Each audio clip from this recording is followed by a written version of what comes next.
Ao meu lado essa semana, Mara Ferraz, para a gente conversar sobre um tema hoje que a gente precisa parar para pensar. As pessoas estão cuidando do corpo, né? E acaba esquecendo um pouquinho da mente.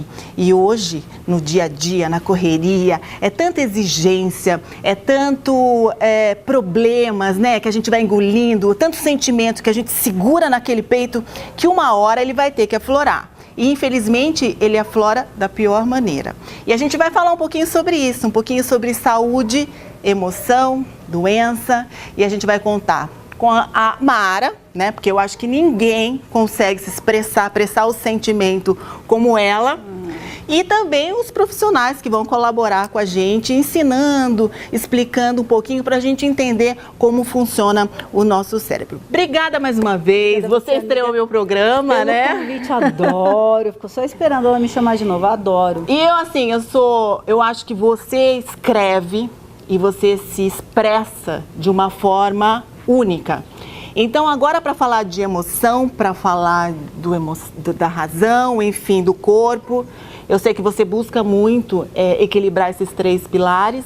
Então, eu falei, ela é a pessoa certa para estar dividindo com a gente esse momento. Obrigada, viu? Obrigada a você pela confiança. Olha a responsa. Mas eu vou tentar falar daqui o meu melhor, o que eu sei ser, o que eu sei sentir. Hoje, me conta, o que você faz para cuidar do seu emocional? Gra, eu acho que você falou tanta coisa, a gente estava conversando um pouquinho antes do programa começar, e você falou de tanta coisa importante, né?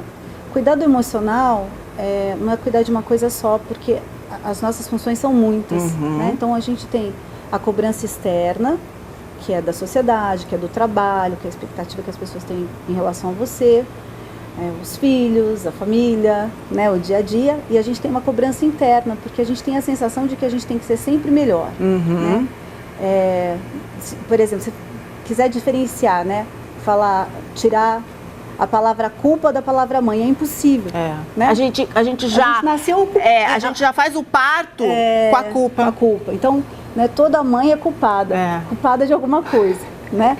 E isso não é uma verdade, mas a gente não consegue separar uma coisa da outra. E já é uma grande responsabilidade. Então, eu acho que, em primeiro lugar, a gente tem que aumentar. Eu faço isso comigo. Nos momentos onde as coisas estão muito ruins, eu paro e me encho de amor comigo mesma. Aquela coisa de ter tolerância. Mara, olha, então não deu para você fazer isso que você queria.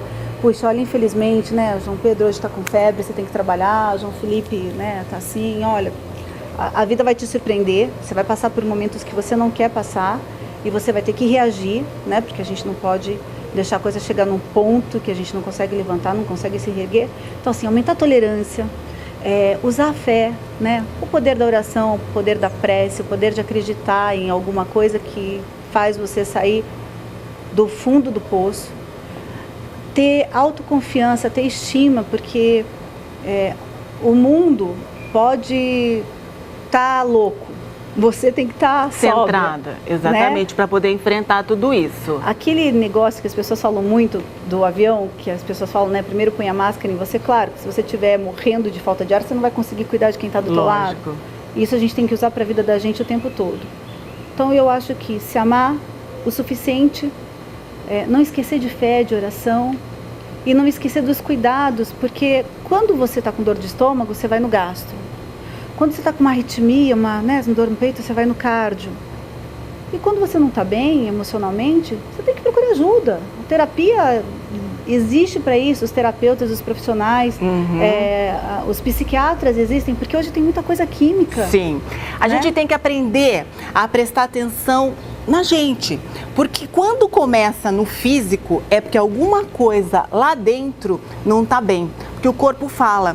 E isso a nossa psicoterapeuta vai explicar um pouquinho como que é esse processo de doenças psicossomáticas que muita gente hoje, infelizmente nessa nossa era de correria, está vivendo e não parou para pensar que o motivo não é físico, e sim emocional. Vamos conferir? A ciência psicossomática, ela é uma ciência que tem um olhar para o aspecto físico, emocional e social. Isso significa que mente, corpo e ambiente estão interligados e associados o tempo todo. Um sintoma físico, ele não pode ser visto só como uma manifestação física. Ele também é visto como uma possibilidade de expressão desse organismo vivo, né? Então, por exemplo, se eu tenho uma dor na coluna, a minha dor na coluna pode significar que eu estou ou com um colchão inadequado, que é uma questão ambiental, ou que eu tenho um problema físico já instalado ou congênito, e ainda uma possibilidade de psiquicamente eu ser uma pessoa que esteja acumulando muitas funções, esteja muito sobrecarregada na minha estrutura de vida, né? E que vai interferir na minha estrutura orgânica, né? Na estrutura da coluna, né? Então, é importante a gente ampliar quando a gente tem uma dor, para a gente poder ver outros aspectos além da manifestação puramente física. Uma outra questão que tem acontecido ultimamente é o transtorno de pânico.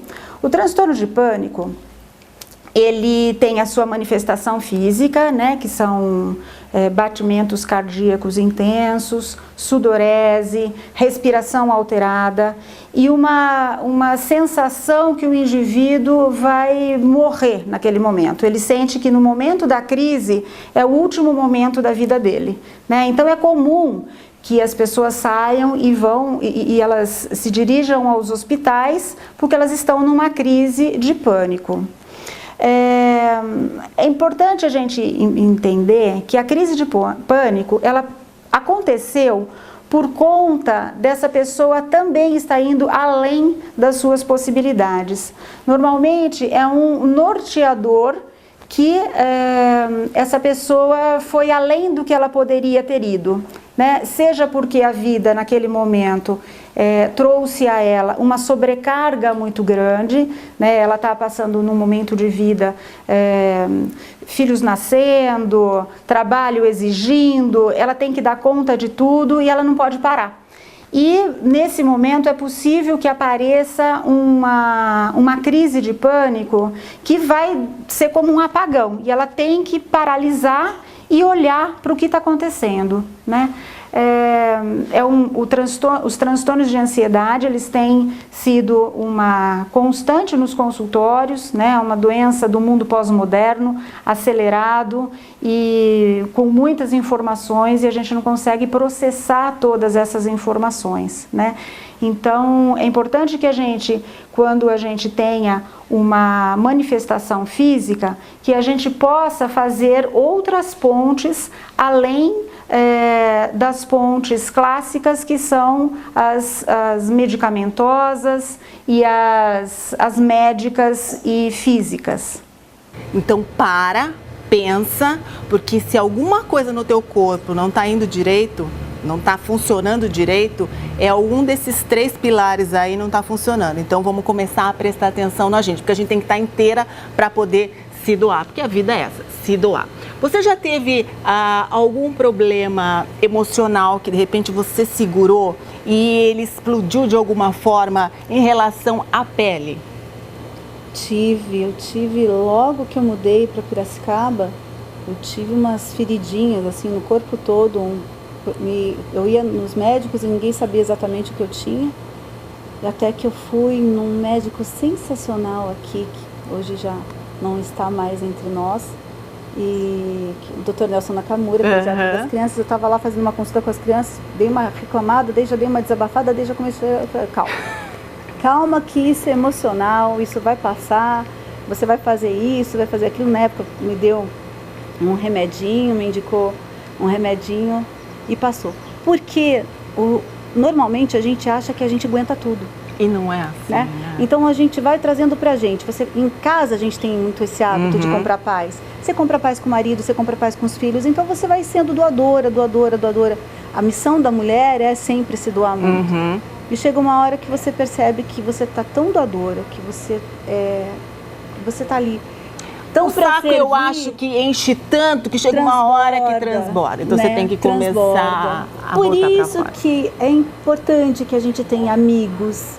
Por isso que é importante a gente sair com uma amiga para tomar um vinho. Por isso que é importante você, às vezes, sentar na varanda com o seu amor e bater altos papos, falar sobre tudo, inclusive sobre aquelas coisas que estão incomodando, mas não como se fosse uma guerra, uma briga, uma luta que um tem que vencer. Não, é colocando isso em paz, é colocando, olha, acho que a gente podia fazer assim, podia fazer daquele outro jeito. É legal pegar os filhos e, às vezes, expor uma realidade. Olha, agora é a hora da gente gastar menos. Olha, você não vai fazer aquele esporte que você está querendo, porque nesse momento eu não posso. Olha, isso que você quer, eu também quero que você tenha. Mas eu vou te dar agora porque eu não posso. Essa sinceridade, esse jogo de cintura, eu acho que acaba fazendo com que lá na frente a gente não sofra tanto as consequências. Exatamente. Amar tem limite, se doar tem limite, dizer sim para filho tem limite, dizer não também tem limite, dizer não para o próximo, saber dizer não, às vezes as pessoas não sabem, né? Às não. vezes tem aquelas que falam assim, mas eu não sei dizer não, então tem que aprender. Né? E tem que aprender também a dizer sim, e dizer sim pra gente também, não, eu não estou bem e eu preciso de um tempo. E fazer o que gosta, porque, gente, uma vida sem prazer, não dá. Olha, tá comendo sem glúten, sem lactose, de vez em quando vai lá e come um doce, sim, a gente merece, sabe? Tá trabalhando um monte, de repente uma sexta-feira à tarde, um final de semana, quando você pode, sai e faz uma coisa pra você, que você gosta, sem horário no cabeleireiro, correndo pra fazer escova, filho ligando, marido sabendo, não. Uma coisa que você possa respirar. Sabe o que eu fiz outro dia? Que eu adorei? Que você fez? Conta pra gente. Fiz uma sessão de cabala.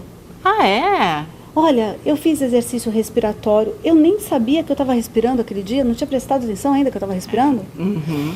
Fiz um exercício de respiração. Fiquei sabendo o que influencia, o que não influencia. Os melhores dias pra gente fazer isso, aquilo. Quer dizer, foi uma descoberta minha naquele momento, né? Mas pode ser qualquer outra coisa. Pode ser ir ao cinema, pode ser ligar para você e falar, Gra, vamos tomar um vinho hoje, bater um papo lá em casa. Tem tanta coisa que a gente pode fazer para a gente mesmo, para que amanhã seja um dia melhor e que não dependa do outro, porque senão a gente fica cobrando sempre do outro. Parece que a felicidade tem que vir de fora, né? Exatamente, exatamente. E se você não consegue todo esse equilíbrio, aí é como eu falei, o corpo começa a se manifestar de forma na pele também, na forma física. E o Dr. Marcelo vai explicar pra gente alguns dos sintomas na pele que tem a ver com a emoção. Vamos conferir. Hoje em dia, o que tem acontecido muito no consultório é o aumento de procura com doenças de pele, na verdade, que são desencadeadas pelo estresse. Existe uma relação direta entre pele e emocional, isso é bem visível na dermatologia. E tem aumentado muito, porque a correria do dia a dia, estresse, cobrança de trabalho, está cada vez mais frequente. Eu vou falar algumas coisas assim, mas são coisas bem comuns mesmo, assim, queda de cabelo, que é uma queixa super frequente, pode estar relacionada somente com o emocional. E a queda de cabelo, ela pode ser tanto uma queda generalizada, como às vezes uma queda que o pessoal conhece, que forma algumas clareiras, que chama alopecia areata. Doenças de pele também, assim como psoríase ou vitiligo. Psoríase é aquela doença que ficam lesões avermelhadas, grossas, cotovelo, joelho. Tem uma relação direta com o emocional, então num período de situação de estresse elas pioram, elas aumentam, elas espalham. O vitiligo, que é a despigmentação da pele, também tem relação com o emocional. Pode acontecer desde a criança até o adulto. Outra coisa que é motivo de consulta, às vezes é uma coceira, um prurido generalizado. A gente descartando alterações metabólicas, ela também pode estar relacionada com o estresse. E outras doenças, também é muito comum, piora da dermatite seborreica, que é a caspa. A caspa ela piora no inverno, pelo banho quente, mas o emocional também está bem relacionado. Quando a saúde emocional não vai bem, o nosso organismo também não. E muitas vezes a gente cai numa depressão, ou tem uma ansiedade muito profunda, a gente ou para de comer ou come demais. Você passou por uma depressão não faz muito tempo, já saiu, graças a Deus, está aqui dando dicas de sobrevivência pra gente, pra nós, né? Simples mortais. Você teve problema com a alimentação, Mara? Muito, muito. Porque quando a gente quando estou muito triste, eu perco o apetite, né? Então eu estava muito triste e comecei a me alimentar muito mal e perdi muito peso, e daí a gente fica com resistência baixa, e daí a gente começa a ficar com gripe de repetição, dor de garganta, enfim, o corpo começa a gritar, a unha começa a quebrar, fica tudo muito ruim. E depois eu passei por um processo contrário. Eu procurei um profissional, comecei a tomar um antidepressivo mais fraquinho, porque eu nunca tinha tomado. Tentei me acertar com uns, e tem muito disso, a gente tem que ter paciência, porque tem o remédio certo e a dosagem certa. E até ter esse equilíbrio, daí eu passei pelo contrário, comecei a ficar muito mais em casa e comer aquilo que eu via pela frente, a hora que eu, né, casa que tem moleque, tem muita coisa gostosa. Então eu acabei comendo aquilo que eu via e tal. E a gente não gosta nem de estar magra demais, nem de estar gorda demais, né? A gente, cada um tem uma noção o seu biotipo de que corpo gosta, que gosta, né? Tem gente que gosta de ficar mais cheinha, ficar com o rosto mais bonito, ficar com o corpo melhor. Tem gente que prefere ficar bem sequinha, magrinha, para tudo entrar. E eu gosto de ficar mais magrinha. E daí eu comecei de novo, do zero. E daí, o importante, eu quero ficar bem para mim. Então, eu tenho que ter paciência comigo. Eu tenho que saber que se eu quero comer melhor, eu vou passar um pouquinho de fome, eu vou ter vontade de comer umas coisas que isso não pode me irritar, isso não pode trazer sofrimento, senão é mais um sofrimento. Não né? pode. E a gente estava conversando com a nutricionista, a Milena Beccari, sobre síndrome de pânico, sobre depressão, né? Que a gente até acompanha um pouco a Mara, vi que ela não comia.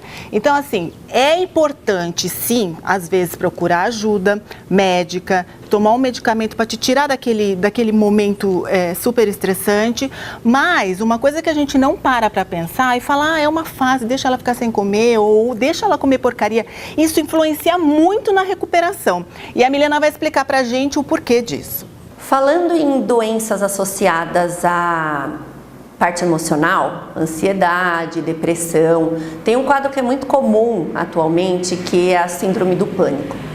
Pensando do lado nutricional, a síndrome do pânico sempre está associada com um quadro de hipoglicemia. Falta energia para o cérebro e ele entra em colapso e não manda as informações corretas para o organismo do indivíduo funcionar adequadamente. Essa hipoglicemia pode ocorrer por dois pontos, por duas questões. Uma é o consumo errado de alimentos. Normalmente num quadro depressivo ou nervoso, o primeiro alimento que a pessoa vai buscar é o doce, é o açúcar, um conforto num chocolate ou num doce realmente. Isso pode desencadear sim uma crise de pânico. Por quê? Toda vez que você come o doce, você eleva a sua glicemia e depois dessa subida sempre tem uma queda. E nessa queda é onde o quadro de pânico acontece. É muito comum esses quadros acontecerem de madrugada, porque o jantar das pessoas não são nutricionalmente adequados. E aí a crise de pânico pode acontecer.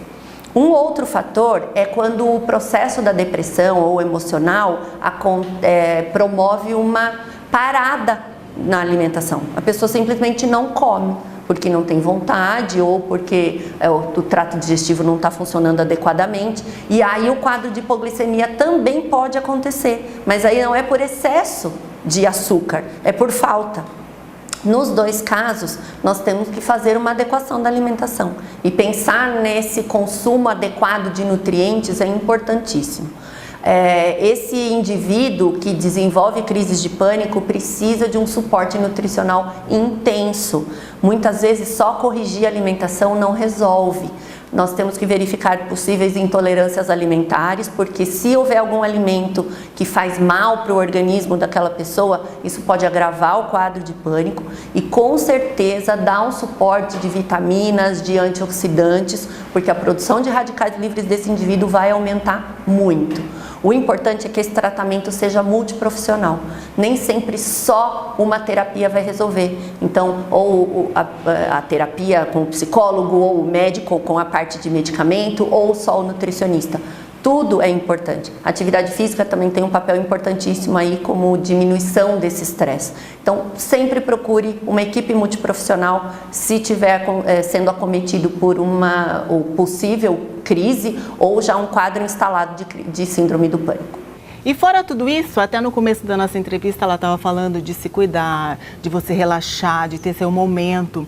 E uma das coisas que foi comprovada cientificamente, inclusive a Samira vai explicar, a nossa físio, é a massagem. Você gosta de receber massagem? Nossa, eu acho que é um momento de carinho, que alguém dá pra você, que você para tudo e você desliga celular e você se desliga do mundo e você tá ali recebendo é uma troca de energia, é um momento que você para. E a massagem, ela ativa um monte de outras coisas, né? Porque ativa sensações, né? Exatamente. Olha o que a Samira vai falar. Hoje nós vamos falar um pouco sobre os benefícios que a massagem traz para as doenças emocionais, como o estresse, a ansiedade, que é tão comum nos dias atuais devido à correria e à urgência que a gente tem para resolver tantas coisas do dia a dia, tá? A massagem, ela tem uma comprovação científica de prevenção de doenças e de promoção da saúde. Ela também melhora o sistema imune, que é responsável, né, por prevenir nossas doenças, as doenças que nós podemos vir a ter.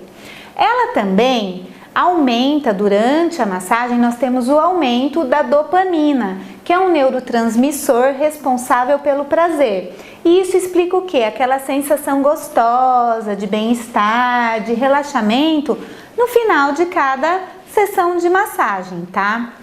Durante a massagem, nós também temos uma redução do cortisol, que é um hormônio que, quando nós estamos muito estressados, nós liberamos, aumentamos a produção. Então, durante a massagem, nós também contribuímos para que esse estresse que a gente tem do dia a dia seja melhorado pela diminuição considerada do cortisol, tá? Da produção do cortisol. Dentre outros benefícios, né, físicos e emocionais que a massagem pode trazer, nós temos também a melhora da circulação sanguínea e linfática, a melhora da tensão muscular, tá? E a desintoxicação metabólica. E juntando tudo isso, nós vamos melhorar, né, todo o nosso metabolismo, equilibrar nosso emocional e o nosso físico e contribuir para que nós fiquemos menos estressados, menos ansiosos e possamos levar a vida assim com um pouco mais de calma. Então agora é a hora de a gente começar a prestar mais atenção em nós mesmos, né? E ser um pouquinho egoísta. Não faz mal você ser um pouquinho egoísta, não. Você tem que estar bem focada, de bem com a vida, é claro, para poder se doar, porque a gente está aqui para isso, para se doar, para ajudar as pessoas, ajudar a família, bom, ajudar todo mundo que precisa. Mara, todo mundo sabe que você passou por um turbilhão, a sua vida deu um 360, muita gente acompanhou de perto, mas muita gente de fora observando, você é uma referência para todas nós. E hoje eu sei que você saltou lá do fundo, que já subiu de novo, né? E sempre a gente aprende com esses momentos na nossa vida, seja ela preparada ou seja ela assim de uma hora para outra, de um acontecimento inesperado. Passa uma mensagem para o pessoal de casa, independente de qual motivo que esteja passando, que você tirou desse momento da tua vida. Eu tô tirando ainda, né, Gra? Porque para você aprender, você tem que desaprender. Eu aprendo todos os dias. Nós éramos 4, agora nós somos 3, a gente está aprendendo a ser 3. Eu tô aprendendo a ser uma mãe melhor, porque não dá pra gente querer ser pai e mãe. Eu sou mãe e só sei ser mãe, porque eu sou mulher e fui criada para isso. Mas se eu tiver que falar alguma coisa de consistente, é que a escolha entre viver dentro do sofrimento ou passar por ele está dentro da gente. Não importa qual problema seja. Pode ser perder alguém que você ama muito, pode ser terminar uma relação amorosa, pode ser um filho que vai estudar fora, pode ser uma empresa que você infelizmente vai ter que abrir mão para você viver um outro momento, dar um passo para trás para dar outros para frente. Pode ser um momento econômico onde você vai ter que segurar tudo e, como é que eu vou... Olha, não importa a circunstância, mesmo as definitivas, essas que você não tem mais o que fazer para conseguir ter de volta, sofrimento é uma escolha. A dor não é escolha, a gente passa por ela. Ou ela vive a vida inteira dentro da gente, mas ela acha um lugarzinho para ela. Agora, ficar infeliz e deixar essa infelicidade tomar conta, e essa infelicidade tomar conta de você, tomar conta de tudo que está em volta, isso é uma escolha, é uma fraqueza e a gente tem que ter coragem, diariamente, muita coragem. Eu peço isso todos os dias.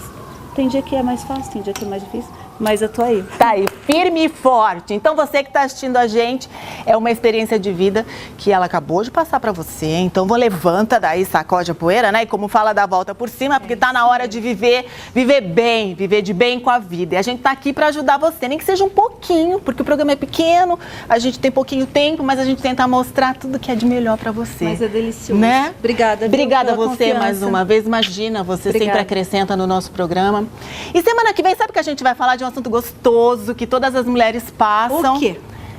De emagrecimento, de dieta. Mas não é uma dieta normal, essa que a gente vive, um dia faz isso, tira o glúten, tipo, não. São as dietas de risco. São dietas de meninas que fazem qualquer coisa, Qualquer preço. para ficar magra. Daí não é legal. E olha, eu estava escutando histórias que não são bacanas. Então a gente vai tentar ajudar, mostrar para vocês semana que vem sobre esse assunto, dietas de risco. Mas eu tenho certeza que essa semana, se você pegou na metade do programa, ou se você está assistindo pelas redes sociais, assiste de novo, porque tá uma delícia a nossa conversa e tenho certeza que vocês vão adorar, tá? Então, fiquem com Deus e fiquem também de bem com a vida. Obrigada, Obrigada, amiga. amiga. E até a próxima. Até mais.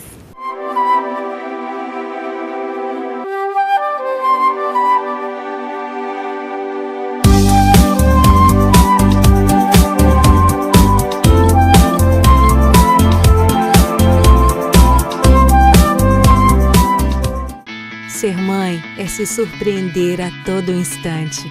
Primeiro com a notícia, estou grávida. Depois com a pergunta, é menino ou menina? Sabe, descobrir essa resposta é uma grande surpresa. Conheça o exame de sexagem fetal. Descubra o sexo do bebê no início da gestação e surpreenda-se. Laboratório Pasteur, um valor especial à sua saúde. Ray, we've got a deal. Você tem toda a razão em não acreditar nas escolas de inglês por aí. Elas nunca te ensinaram a falar de verdade. O fato é que 95% dos alunos não aprendem a falar fluentemente. A PARC veio convocar você agora para fazer uma aula demonstrativa. É o único jeito de comparar. É o único jeito de provar que um método PARC é diferente e realmente funciona. PARC Idiomas. Aqui você fala.